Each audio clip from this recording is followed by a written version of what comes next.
Hey listeners, it's Max Fun Drive, and here's a sneak peek of our bonus content for this year. This episode is about Transformers the movie from 1986. You can hear all of it when you become a member at MaximumFun.org/join. Enjoy. Guys, we've been doing this show for a long time, and I was always wondering when we were going to do a classic Orson Welles movie, and we finally did it. Yeah. But it's one of the good ones. Yeah. Take that, Mr. Arkadin.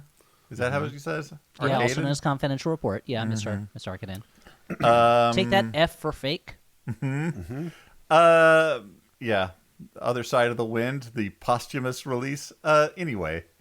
So, what were we talking about? The Transformers. Transformers, yeah. We're doing a Transformers We're movie starting today. out at the beginning. We should say, actually, we'll say we're starting out not at the beginning, but Orson Welles, I was reading about it and how he described this movie to somebody, what his role is, and he goes, I play a toy that breaks some other toys. like I think he had little understanding of what was going on, and he cared very little. And you know what? In a he way, fucking crushes it. And yet he does great. To be honest, they messed with his performance a little bit because he was on the verge of death when he made this movie. But I feel like he does a great vocal performance there. and to be honest, in a way, he might have had the most clear understanding, because I had not realized until like reading up on this movie the degree to which, so many traumatic to a generation character deaths in it were just motivated by Hasbro being like, we need new toys, get rid of those old characters, bring in some new characters. Yep. Like, So- they just did not realize that kids might have grown attached to them. I can't wait to guide you through the wilds of Cybertron today, Dan, and help you understand what we're about to see. Well, yeah. I mean, I watched, the series. I watched Transformers when I was a kid, but I had never seen the original animated movie from the 80s until doing it for this show. Oh, I saw. Yeah. I have memories. It doesn't make sense. It came out in 1986. I would have been 5 years old, 4.5 years old, and this came out. It makes no sense that I would have seen this in the theater, and yet I have memories of seeing it in the theater. I definitely saw it in the theater. So I must have seen it probably on tape, but I definitely watched this when I was a kid. And I got to tell you, I don't know if it made any more sense to me as a kid than it did now, watching it as an adult. I presume that as a child I would have known who these characters are, that these would be beloved friends to me. I mean, at least one of them is Optimus. You know who I know Optimus Optimus fucking Prime. Prime is. You know Optimus Prime, dude. Everyone knows Optimus Prime. You know the basic characters, Optimus Prime, Spike Witwicky. You know all the big characters. Yeah. Here's the one. I remember Optimus Prime. I remember Megatron. Yep. I remember Starscream. Guys, You must and have I remember Grimlock. Grimlock. Yeah, and Grimlock, of course. I can't talk enough about how much I love the relationship between Megatron and Starscream. It's two old people fighting constantly.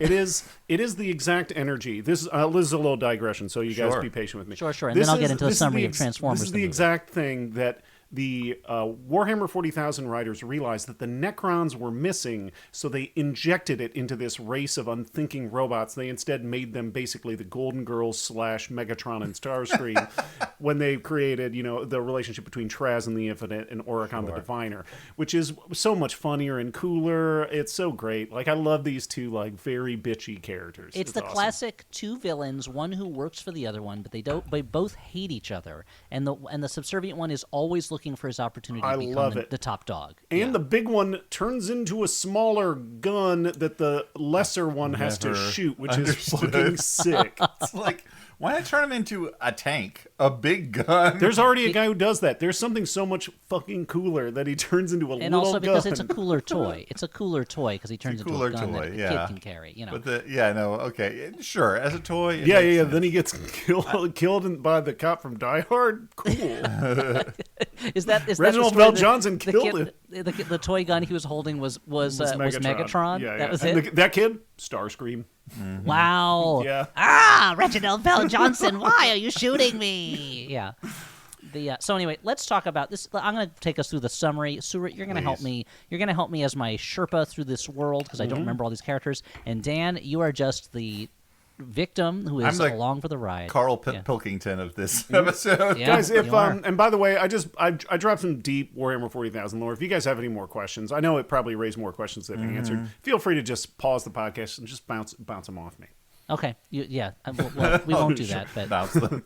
So we're talking about Transformers the movie, or the Transformers the movie. This is from 1986. This is the animated movie that is not just based on the show, but it effectively is part of the show continuity. Like, it happens like within the show universe, but it's set after, it's between seasons of the show while the show is going on. And one of the things that I just always love about this is the screenplay is written by Ron Friedman, who his career was half animated Saturday morning cartoons and half all the sitcoms of the 60s and 70s. So this is a guy who wrote for both Gilligan's Island and Transformers. He wrote for both G.I. Joe and Bewitched. Like, it's amazing, this guy's career.